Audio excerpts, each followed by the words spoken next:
and my boss basically said, we'll try and run a singles league from the pub. And he turned to me and said, you're going to have to be around to do supper. You might as well play. Well, it wasn't even you might as well play, it was you are playing. People are starting to watch back home a bit more now, and then it's the case of you're almost performing for them as well as you're performing for yourself. The players in the back room, I couldn't have asked for a better group of people to be in there with. I don't think that's me at all. I'm so understated. People want me coming out shooting webs and all, so I'm not doing it. Seaside Sam, I think.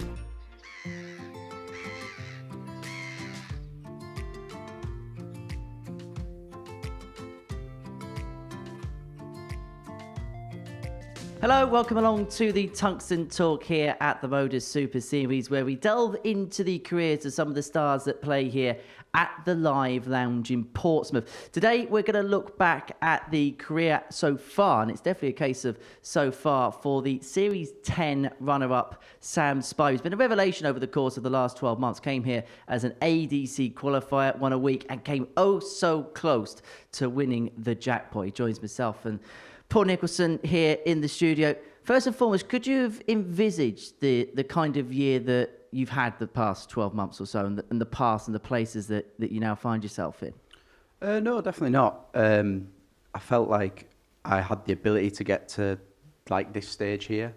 But if I look at like the start of the year, Q School didn't go great. I didn't have a great start on the Challenge Tour, but then winning a week here, it almost feels like it's turned my fortunes around this year and just put a bit of confidence back into me, and yeah, it just hopefully continues.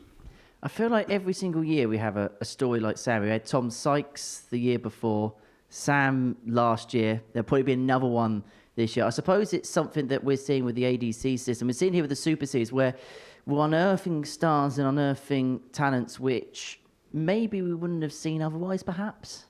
I think that's the vision of the ADC, isn't it? They're trying to unearth talents that we've never seen and maybe re-unearth some of the talents that we may have seen years ago. So congratulations to them for doing that. But ultimately, it's up to the player to say, I want to do that. And when we came here to Portsmouth, we had a lot of established stars like James Horrell, Diogo Portela, Martin Adams. But ultimately, what we wanted to do with this place was find the next generation of talent, and Sam is part of that. So let's get to know you then a little bit better, Sam. Where did darts begin for yourself? So I was chefing in a pub, and the league that the team was in folded because there was like 4 teams left. And my boss basically said, we'll try and run a singles league from the pub. And he turned to me and said, you're going to have to be around to do supper. You might as well play. Well, it wasn't even you might as well play, it was you are playing. So, I mean, I've always enjoyed watching darts, but I never really played it. So then I had 2 months where I'm so competitive, I didn't want to show up and embarrass myself. So I just hammered the dartboard and just fell in love with it, really. So it wasn't like saying that just came completely out of the blue then when you were asked to call up from completely. A kitchen. It was, like I say, I enjoyed watching it, but I didn't really play it. And when he said, you've got to play it, I was like, oh, fine. And then you start throwing, you think, oh, it's quite fun, this. And I was terrible at the start, but I just practiced so much because I didn't want to embarrass myself that then it just continued, and now I'm here now. It's just how it's gone. So when was that eureka moment then when you thought, actually, I might be okay at this? I don't know. I felt like locally I was competing against some of the better players, and I thought, oh, maybe I'm all right. But then as soon as you branch out to anything bigger, you think, you know, I'm just a small fish in a big pond. There's so many good dart players, and like you say, the ADC is proving that. You turn up to a tournament there, and there's so many good players that even if you don't know a name, it's not a given. You know you're in a game. So I knew I could play probably to a decent pub standard, but I didn't know how far I'd be able to go. Do you know what? This is a more common story than we think. You know, like we talk a lot on commentary about academies and things like that, and then of course they do great work. But there's so many stories like that where it's almost as if players sometimes fall into the sport. I think it's probably easier to do that these days because if you think about 10, 15 years ago, there were a lot of public houses in the United Kingdom, for example, that were losing their dartboards. They were turning into gastropubs. They were turning into places with pool tables instead, or other forms of entertainment. And because the PDC had done such a good job at bringing darts into the public eye in a more general sense, some of these establishments said, you know what, we should probably have a dartboard back because there's a clamour for it. But I think couple that with the fact that the ADC started, it was not easy for them at the start. Just before COVID, they had these ideas, that started, and then all of a sudden they've got to diversify somewhat. But it has been difficult. And look at Chris Dobie. He started playing competitively because one time his darts team was short and he was playing bingo. Look at him now. He's in the Premier League twice. And he's in the top 10 in the world. So these stories are more common than you think. In terms of the ADC, obviously that's where you began. You came here as a qualifier. How important have they been in your journey? Oh, massive. I couldn't compliment them enough. I think it came at the right time for me. And a bit like Paul was saying, it's not just people coming through from the start, it's people that want to get back in the sport. Darts is growing all the time, and that just provides a platform for every range of dart player as well. Even if you're not up to this standard, say, there's still places for you in the ADC. And I think it's brilliant. So is it a case of just playing some vaults and then it just kind of moved up, and then obviously you got your qualifying shot? Yeah, I'd started playing some of the local ADC Opens in like York and places, but vault was massive, and I kept qualifying for the finals, the top 32 to try and come here, and kept falling short. I think I was maybe putting a bit too much pressure on myself to get here because I really wanted to get here. And then eventually it happened, and then this has happened. It has happened. When you made your debut here, I'll let you into a little bit of a secret, a little bit of a story. Paul Hinks was ref, I think the week before when we announced the lineup. And as soon as he saw the lineup, he mentioned your name and gave you an emblazing recommendation. Now, me and Nico have known Paul Hinks for years. He doesn't do things like that. So back home, were you somebody that was kind of like doing bits and bobs, and then it was just maybe doing it on a bit of a bigger scale? I guess so. Locally, I was doing well, but I think if I branched away from the local side, I maybe wasn't doing as well as I would have liked. But obviously, knowing Paul through county, I mean, that's a great place to play as well, and stage experience, and like the group of people you're surrounded with, particularly in the Yorkshire county side, is brilliant. So yeah, it just built up from that, and yeah. Do you remember the debut here? I do, yeah. Yeah, it was good. I was going to say, very good. I mean, could you imagine the first day? Could you imagine the first day going as well as that? No, I really couldn't. It was, I didn't want to sound negative, but it was a case of just try and win your first game. If you don't, try and win your next game. And just, that was my mentality. Just try and win as many games as you can. Obviously, I won them all on the first day, which put me in a good position. But then it was like you're coming back the second day. You don't want to rest on that. You've still got to do it to get through, because I wanted to make the Saturday. Luckily, I did, and yeah, it was good. And it was a case of once we started seeing him play well, that was just it, wasn't it, Nico? Yeah, I'm going to be honest with you. The week that Sam made his debut, I didn't see a great deal of darts that week. But when he was here and I was in the commentary box, within 2 games, I'm looking at my co-commentator saying, who's he? Because there's a lot technically to admire. His approach to the game mentally, from the outside, from our point of view, it looks unflappable. And I think, from my point of view, I don't know Sam that well, but that is, without a doubt, the shining light of his game. He's just so able to focus and not fuel anybody else's fire. He's just able to do his own thing.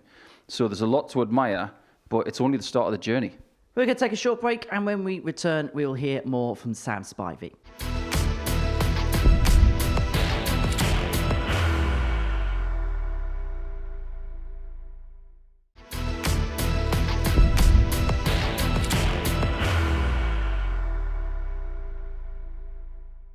I'd say the first time was really good. You got through to say, did that kind of then give you the experience to then say, right, next time I am here, I know what this is all about now?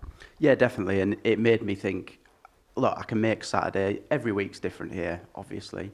But I thought I can make Saturday. If I do it this time, maybe see if we can push it a bit further, maybe get a semi-final and just build every time. That was the hope, obviously. Ended up winning the week, which was amazing. But then all it does is drive the hunger to keep going and keep doing better each time. So second time round, you go on, you win the week. Did you also feel a little bit, because you went in the Group C again, What was the mindset going in? Because obviously you would have known last time how well you played, the points total you got, some of the performances that you put in. Was it a case of carrying on, or was there a little bit of pressure on your shoulders because of what you did last time? Potentially a bit more pressure because people are starting to watch back home a bit more now, and then it's the case of you're almost performing for them as well as you're performing for yourself. But I think it was the same mentality. Just go win as many games as you can. If you get out of the group, that's brilliant. I wanted to make Saturday, and that's what happened, really. What do you remember of the final against Ronan? Not a lot, really. Not a lot. I remember him trying to do a blind 180, or he did a blind 180. That's about all I remember. I don't really remember too much about it. I'm not someone that really... I couldn't tell you any of the games I played yesterday. I just sort of move on and forget about it. I remember putting in the winning double and giving a big hug to Ronan. And yeah, that's about it, really. What was the feeling like then when you got over the line, when you got it done and you lifted the trophy? Yeah, it was brilliant. It was... I mean, it's far and away the best thing I've done in darts, comfortably. So it was an amazing feeling because you put so much effort into getting here and then performing, and then to get to the final, you think just one more game. To lift the trophy was amazing.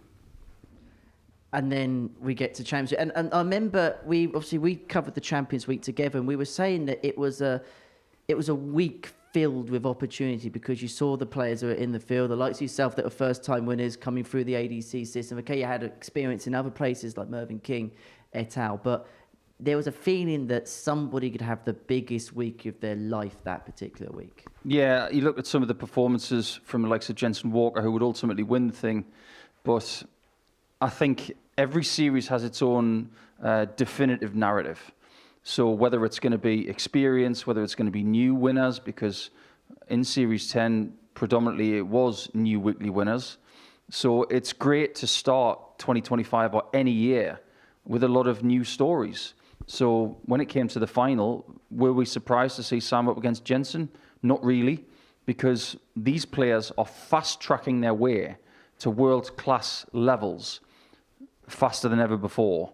So when you see someone who's not even 20 years of age winning, and you see someone with the level of experience that Sam's got making something like that, it does follow in the footsteps of a Tom Sykes or someone like that. And it's just another year here in Portsmouth. Going into the Champions Week, did you set any expectations or goals? I didn't try to. Obviously, I think Saturday is always the goal. You always just want to make the Saturday. Because then it changes the dynamic of the whole setup. Obviously, it goes from the group, you're still in a group, but it becomes almost more knockout style. But I knew I was in a really tough group. So I tried not to put too much pressure on myself. It was almost a free hit. I didn't expect to be there at the start of the year, but I really wanted to make the Saturday and experience a finals night with the crowd in and everything. So that was the goal, but trying not to put too much pressure on.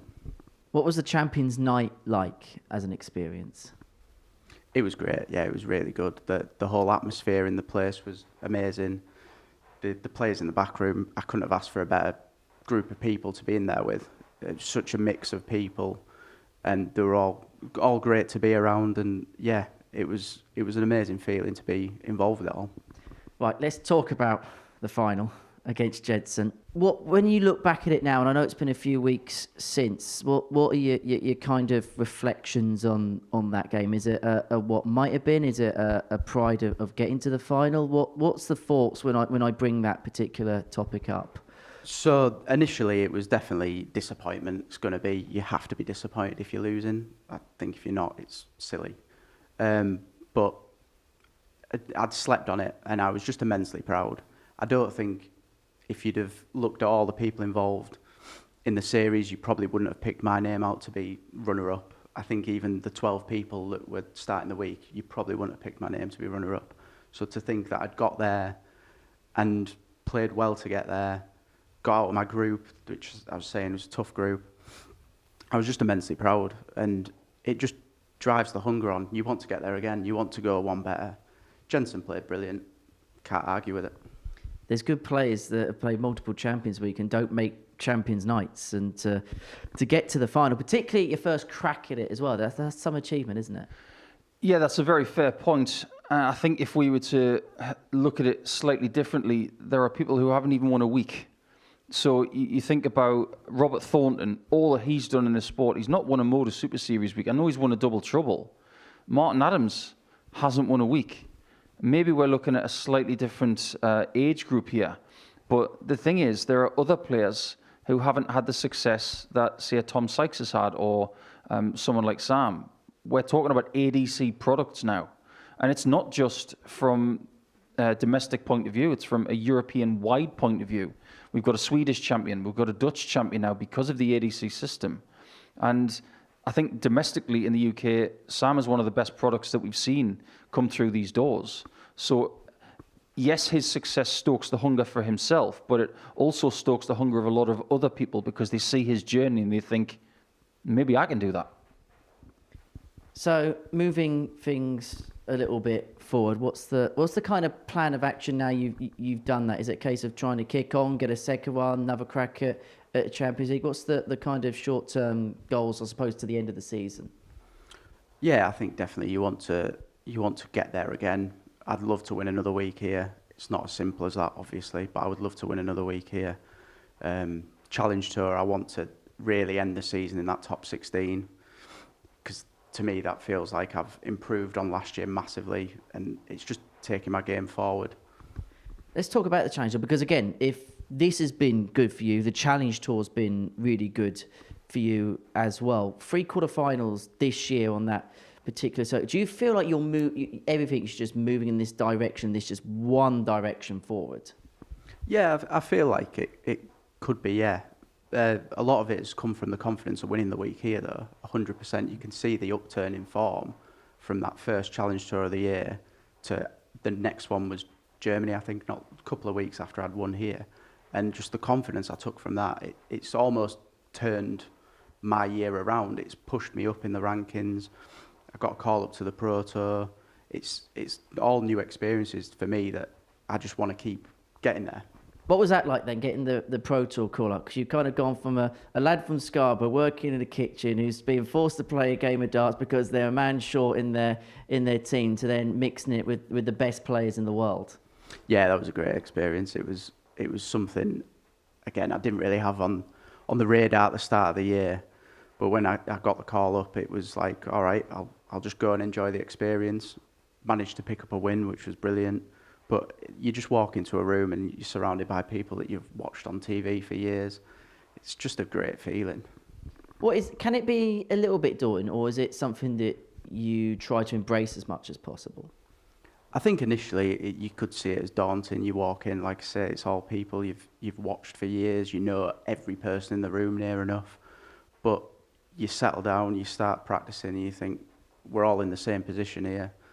It's all a game of darts. You don't have to be the best player in the room to win the tournament. You don't have to be the best player in the room to win the game. So just embrace it, enjoy it, and yeah. Do you remember your feeling when you first had when you first walked into an arena and in a building like that? Like, do you remember what it was like when you were seeing? Obviously, in your days, it would have been the likes of Phil and Barney and people like that. Yeah, I remember vividly. 2008, Las Vegas.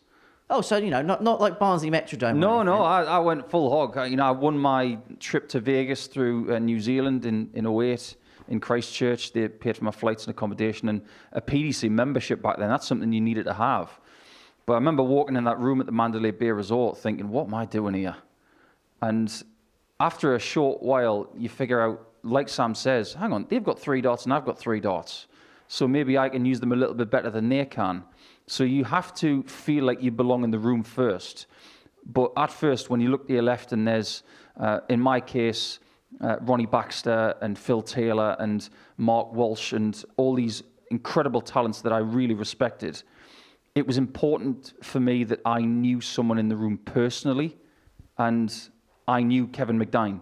That was huge for me. So he could introduce me to people like Wes Newton and Alan Tabban and people who would then become colleagues of mine. So when you walk in the room on your own, it can be daunting, but if you've got at least one person in that room that you know quite well, it can make all the difference. So what's next then for yourself looking forward? Is Tour Card something high up on the horizon, or are you happy at the minute just kind of doing what you're doing? I think the end goal is you want to get your tour card. I want to get my tour card. But again, it's not as simple as that. There's so many good dart players.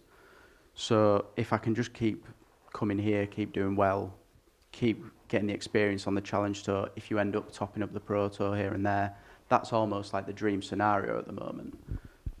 But definitely the end goal is you want to get your tour card. You want to experience that full time and just be surrounded by those kind of people. It's only going to make you a better player, in my opinion. I get the sense that you're the type of person that takes everything as it comes and doesn't get perturbed and disturbed by anything. I'd like to think so, yeah. I think you've just got to take everything in your stride. Every day is different. You know that playing darts, you can play amazing one day and turn up and it looks like you've picked them up for the first time.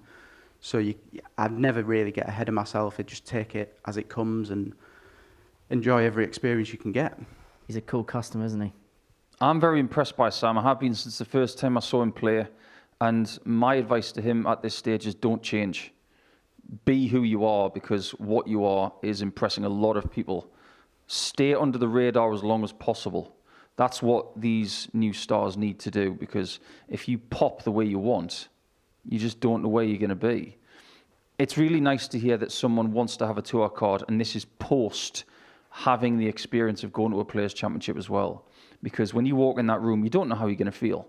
If you go in that room, you play for a couple of days, you walk out and you think, yeah, I want to be part of that. That's encouraging. And finally, sticking with Seaside Sam for a nickname. Yes, I am, yeah. For every horrible comment I get about the Spivey man, I get enough people saying, you should embrace that, you should embrace that. But I don't think that's me at all. I'm so understated. People want me coming out shooting webs and all, so I'm not doing it. Seaside Sam, I think. That's all your fault. I know it is. So you're taking the brunt of this one, not anybody else. It's just another stupid thing I've said which has gone too far. Sam, thank you very much appreciate it as ever. Nico, thank you for your company. Thank you for watching the Tungsten Talk here at the MODUS Super Series.